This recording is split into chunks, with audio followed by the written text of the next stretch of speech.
Olá, bom dia, graça e paz em nome de Jesus. Deus te abençoe, abençoe a tua casa nesta manhã de quinta-feira, dia 7 de novembro. Que bom que você está aqui, espero que você esteja bem. É uma alegria poder compartilhar a palavra, orarmos juntos mais uma vez. Que Deus te abençoe muito, abençoe toda a tua família com graça e paz em nome de Jesus. Quero te convidar a abrir a tua Bíblia lá em Daniel capítulo 2, verso de número 36. Enquanto você encontra, nós vamos como sempre orar.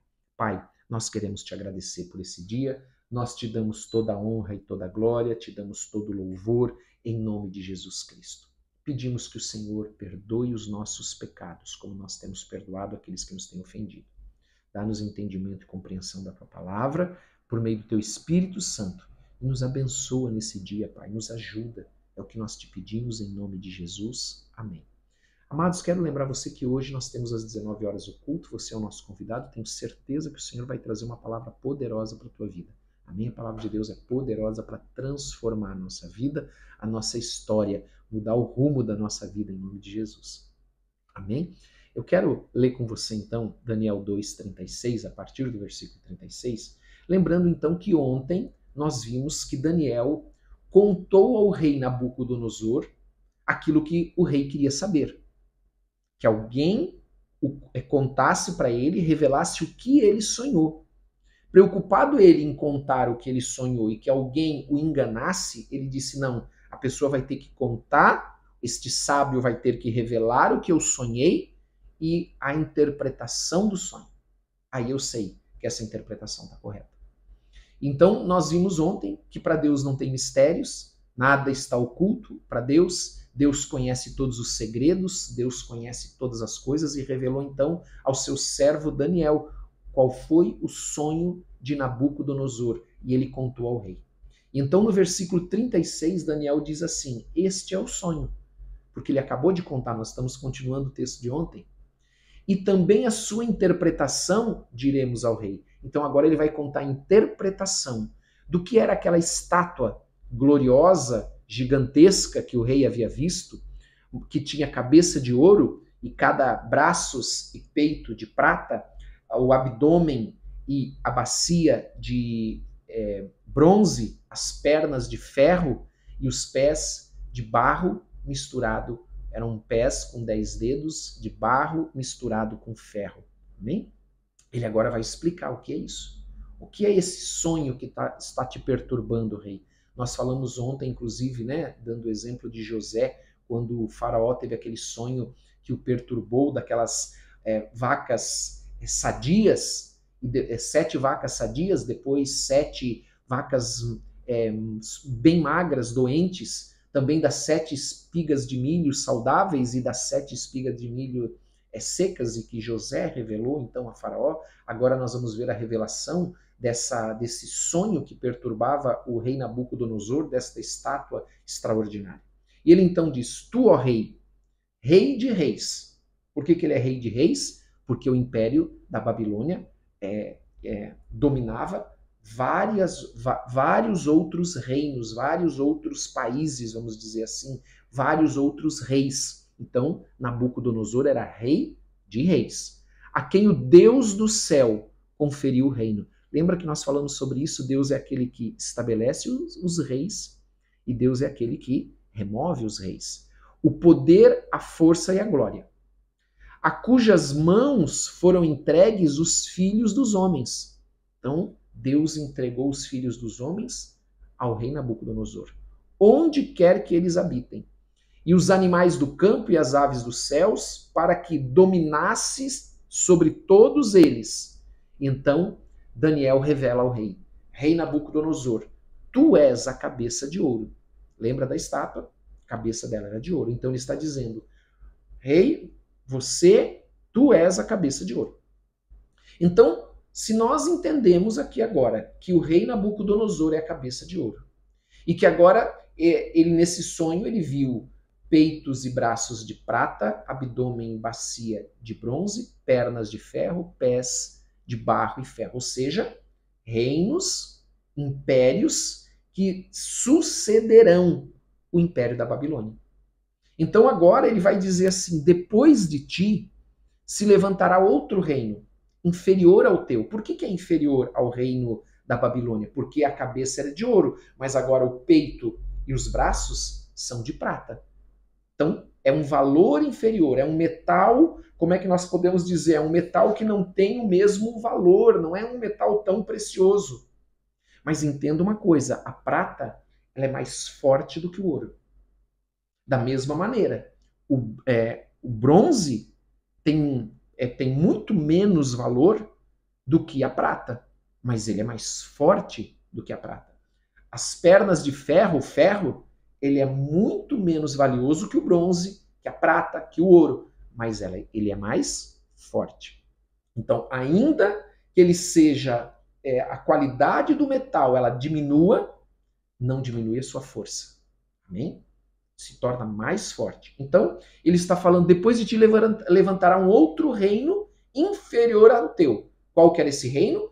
Peito de prata e braços de prata, que é o Império Medo-Persa, representado por Ciro, que é o império que derrotou a Babilônia e que se seguiu ao Império Babilônico, que é o Medo-Persa.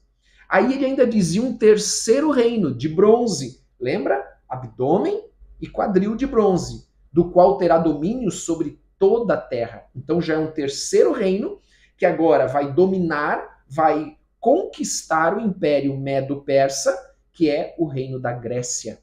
É o terceiro reino. Então nós vemos Babilônia, Medo-Persa, peito e braços, abdômen e quadril, Grécia. O quarto reino será forte como ferro, pois o ferro a tudo quebra e esmiuça. Lembra que nós falamos sobre isso? A qualidade do metal, ele decresce, diminui, mas não diminui a sua força. Tá? E esse quarto reino, então, representado pelas pernas, ela será um reino que é representado pelo ferro, pois tudo quebra e esmiuça. Como o ferro quebra todas as coisas, assim ele fará em pedaços e esmiuçará.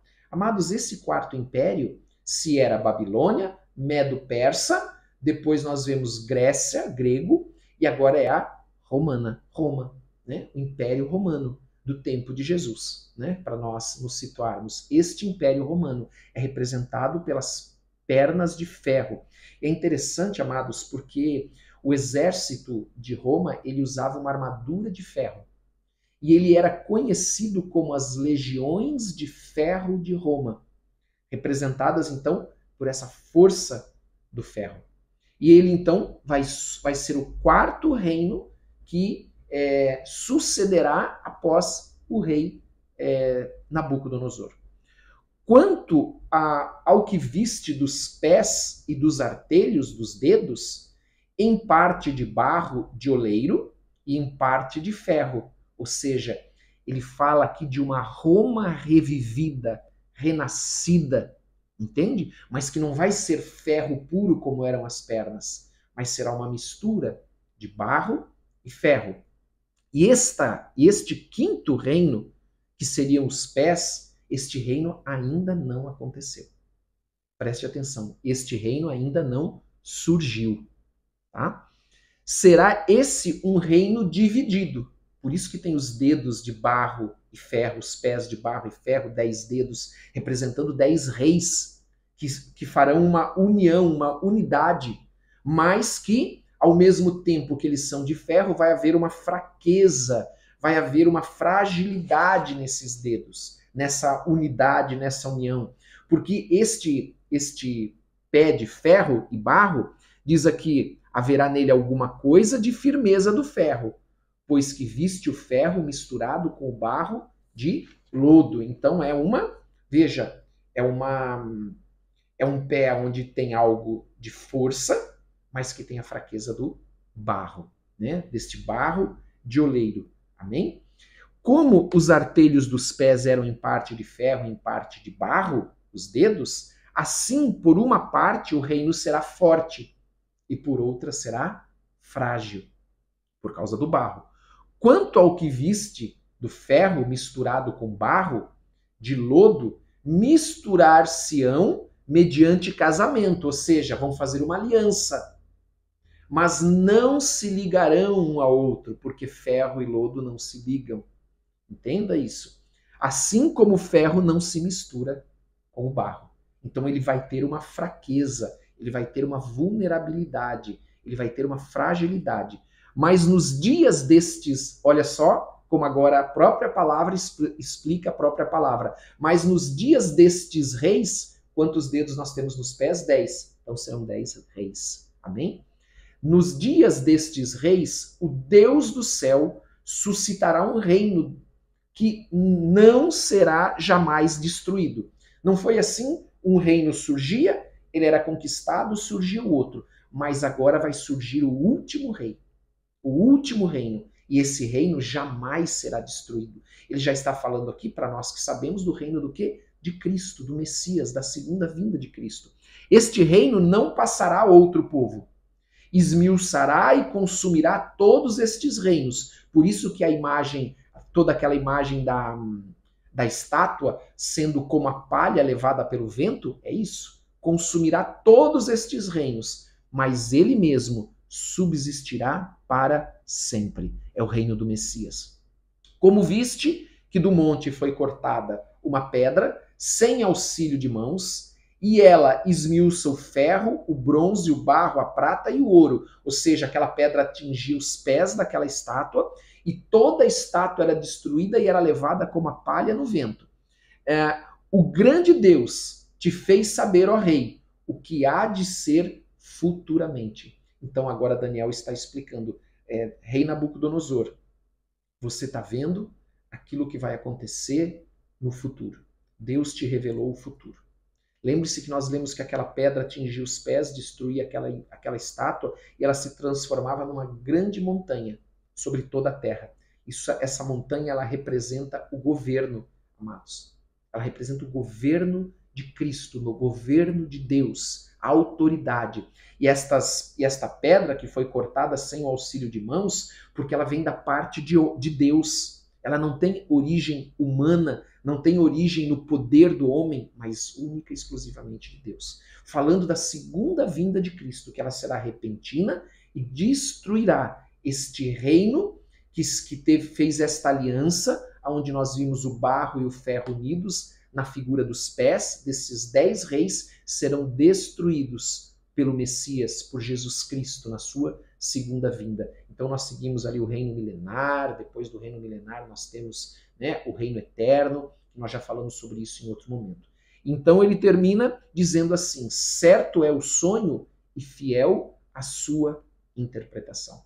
É isso que Daniel então conta ao rei, depois de contar a ele o que ele havia sonhado, né? Ó, foi isso que o rei sonhou, está aqui a interpretação.